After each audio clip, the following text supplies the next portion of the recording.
Okay, this is part 7 to I Married a Psychopath. Okay, so I left off at, I'd done a week of Cub Camp. Then from there I spent 2 days in bed feeling just horrible. Now, being a lupus sufferer, you take your good days and your bad days, and I definitely had pushed myself beyond the limit during that week at Cub Camp.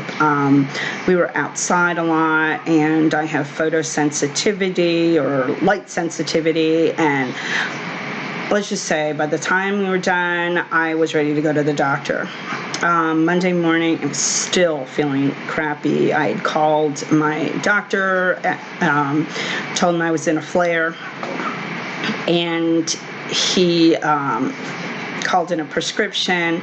I went out and got the prescription. Now, when I left, Ian and Doug were, he was going to help teach our son to ride his bike without the training wheels. He was 8 years old, and he just still hadn't learned to ride it, and we had gotten him a bike for Christmas. And anyway, so I left. When I came back, they weren't home. I had no idea where they were, but hey, father and son, I assumed they were together. And so I climbed back in bed. I'd taken medication, climbed back in bed. Well, I woke up to the phone ringing. Probably about 3 o'clock, 3:30, something like that. And it was my son. And he said, "Mom, can me and my friend come down?" He goes, "There's no one here with us, and we're hungry." And I was like, "Well, where are you?" And he said, "Oh, at his house." And I said, "Okay, sure, come on down. That'd be great." I said, "I'll make you both something to eat." And so I went in the kitchen and I started making stuff, and the boys came in, and I said, "Oh, did you bring your bike back?" He goes, "No, it's still up the road." And I was like, "Well, do you know where your dad is?" And he's like, "No, he's off with her, whatever." I said, "Oh, okay, whatever. I don't care. I'm moving on." I made the kids something to eat, probably like hot dogs and macaroni and cheese or hamburgers or something.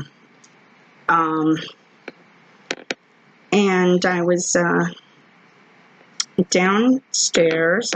I sat on the couch. I had a blanket. I was watching some TV, and I pulled my laptop over, and I uploaded all of the photos from the week at camp because I had taken a lot of photos. And I took them and I uploaded them to Sam's Club, and they'd be ready in an hour. So I guess about 5 o'clock or so, I got the boys. We ran over to Sam's Club. I went in, I picked up the photos and left. I mean, that's all I had gone out for. The boys came back. I might have gotten them ice cream at Dairy Queen. Dairy Queen is at the end of our road. And so they were playing Xbox upstairs in my son's room, and they were having a good time. And so I started to scrapbook.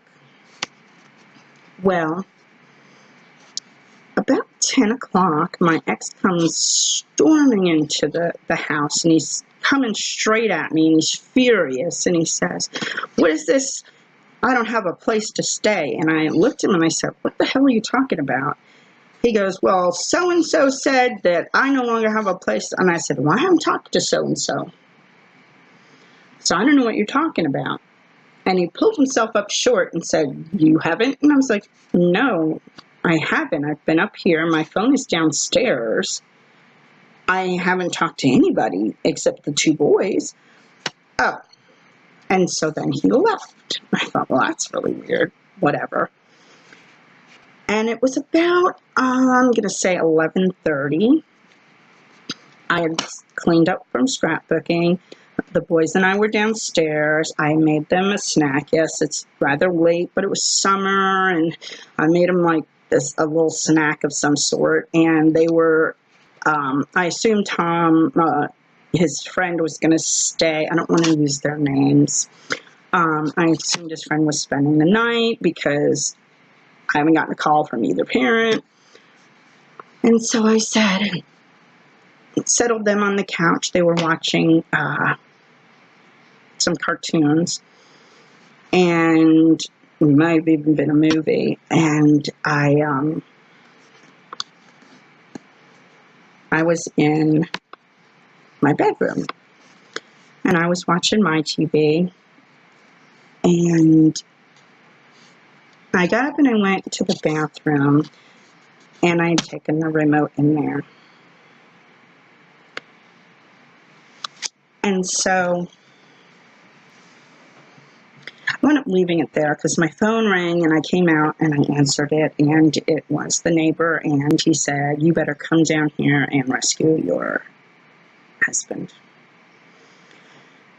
So I stupidly drove down the street.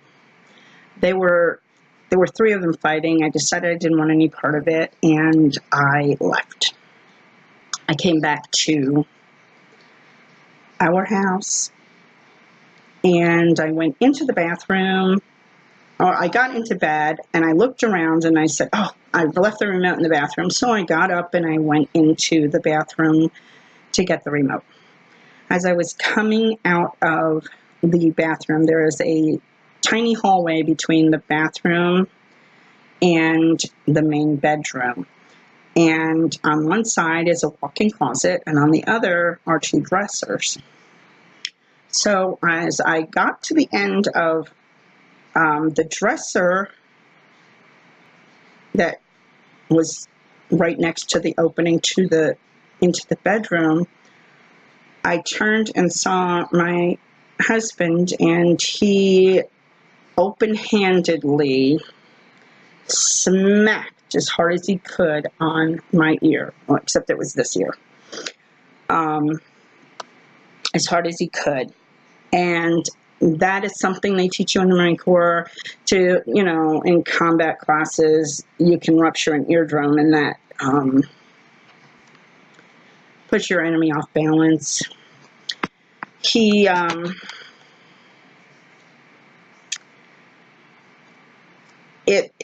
It ruptured, and all I heard was this loud piercing sound. He did it a second time, and when he raised his hand to do it a third time, I put my hands up and pushed him as if I wanted to push him away. Well, when I did that, he started to fall backward.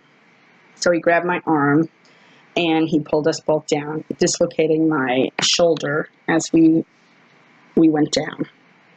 He then grabbed me. It was like this. Of course, you can't see my face now, but yeah, like this. He had his arm around me and was holding the dislocated shoulder and arm in place. And with his thumb, he was trying to put out my right eye. And he was pushing as hard as he could. And I knew what he was doing. And I said, "Oh my God, I'm going to lose my sight," because my glasses had flown somewhere by that time. And he pushed as hard as he could, and I turned my head as hard as I could, and even though his finger was still stuck, I bit his thumb. And apparently I took a big chunk out of his thumb when I did so. And he let me go. And as fast as I could, I jumped up, and I saw my cell phone on the desk, and I grabbed it, or remembered it was there. I can't even tell you that I saw, because I can't see without my glasses, so I must have just known it was there, and I grabbed it in my hand. And I went to run towards towards the door. However, my son and his friend were standing in the door, and I didn't want them to be involved, and instead started towards the bathroom. Well, he grabbed me by my ponytail, spun me around, and proceeded to punch me in the left eye. I can't even tell you how many times he punched me. All I know is that the remnants was I had a black eye for over 2 weeks. And I mean, not just black, it was the eggplant purpliest eye in the world. I lost my balance and fell to my knees. He still had my ponytail. And then he put his hand right here at the base of my neck, and with his hand still in my ponytail, pulled back as hard as he could, trying to snap my neck. I went limp so that he couldn't, because I just went limp. It saved me from having my neck broken. When he realized that he couldn't break my neck, he took his sneakered foot and kicked me full on straight in the face. I fell backwards, and when I did, I had flipped open my phone and was dialing 911, and I wasn't sure if I'd press send or not. And he starts screaming at me, "Oh, what are you trying to do? Call your friend to come rescue you? It's not going to happen." And he grabbed the phone and he destroyed it. And he reached down and pulled me up by my hair. And he said, "I don't know why you're crying. You're not even hurt. I'm hurt." And he took his thumb, which was bleeding, and he smeared it all over my face. And he turned to the two boys who were in the doorway and said, "She's not hurt. Tell him you're not hurt." And he pushed me, and so I fell so that I was laying on my side.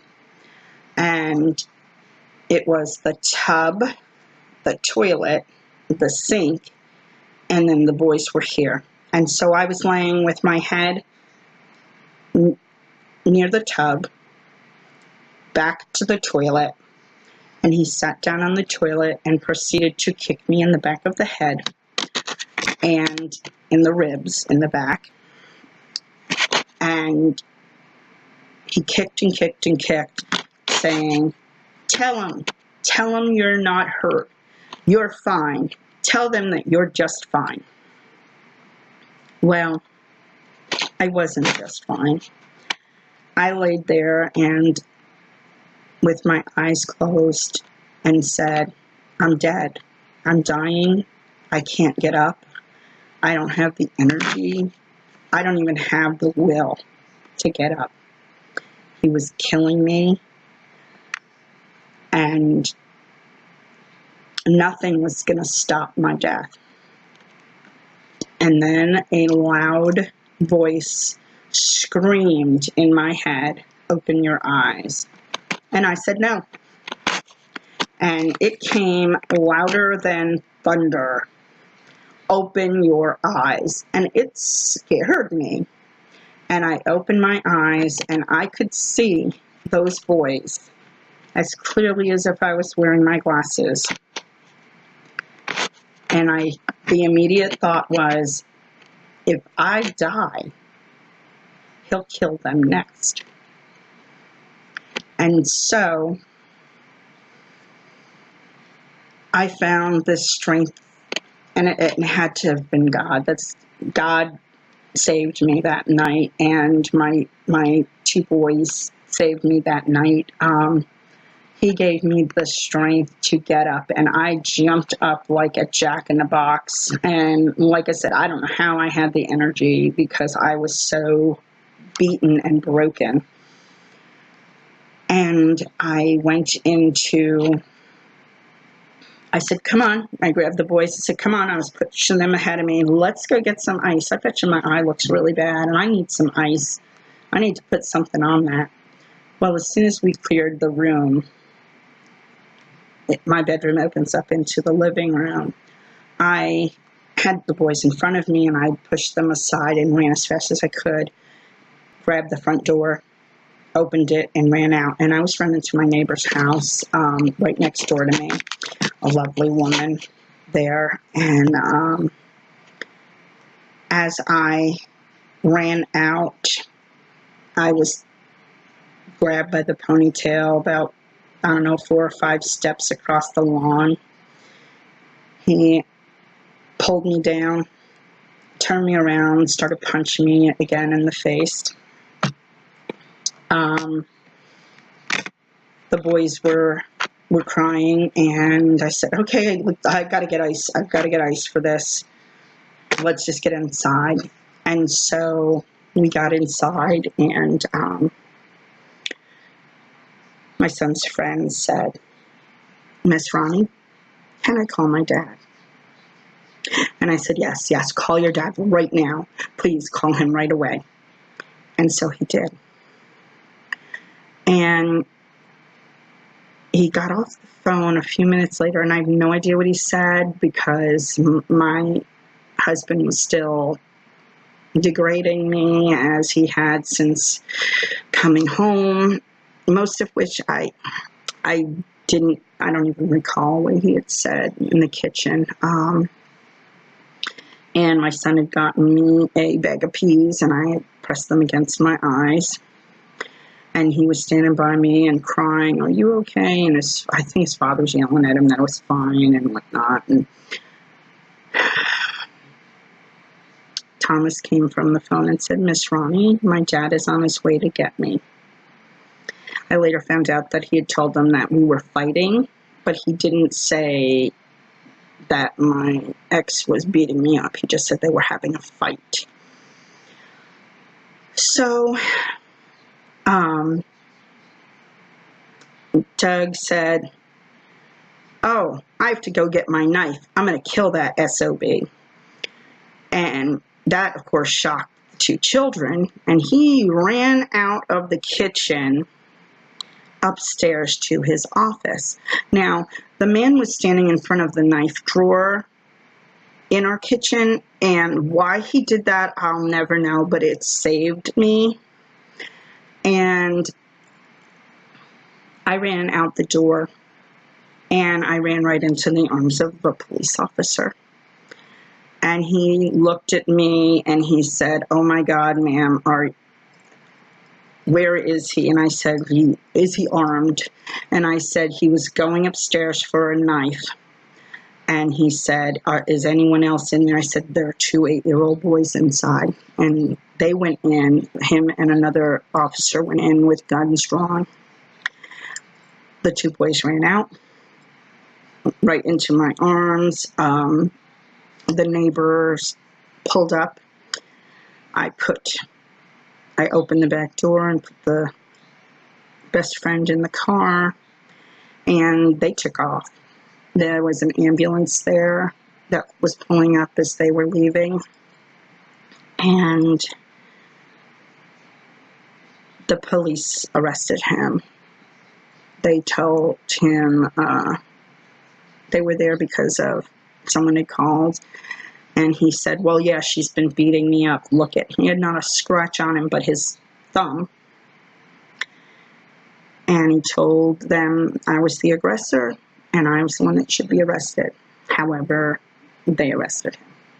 And I'm going to continue this in one last segment, and I'll be back.